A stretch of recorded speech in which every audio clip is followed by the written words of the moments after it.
Дәл осындай шоколадный пастаны балаларыңыз үнемі жегісі келіп отырады.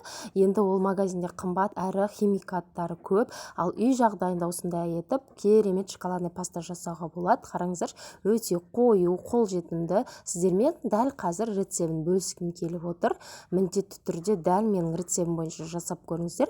Балаларыңызға да, үйдегі отбасыларыңызға да қатты ұнайтынына сөзсіз. Ең алдымен бізге жаңағы керекті заттарды дайындап аламыз. Қолжетімді заттармен жасалынады негізі бұл шоколадный паста. Дәмі де өте керемет. Осылай қант, сүт және де сұйық май, какао ғана керек.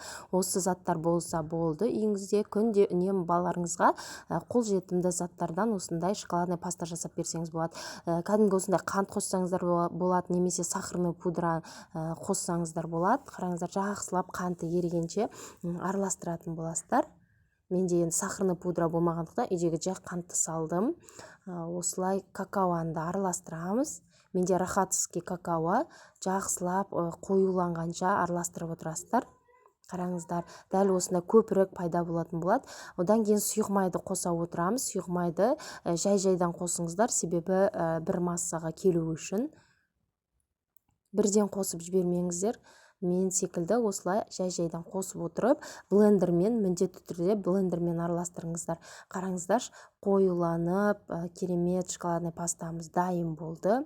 Өте қою. Енді қараңыздар, енді холодильникке бір 3-4 сағатқа қойып алсаңыздар, өте қою, күшті болып шығатын болады. Неки, мен холодильникке қойып алып, осындай ыдысыма салып алдым. Енді нанымызға жағып жіберсек болады. Сіздерге керектеріңізге жарайды деген үміттемін. Жасап көрсеңіздер болады. Барлықтарыңызға ас болсын. Менің осы инста парақшама тіркелуге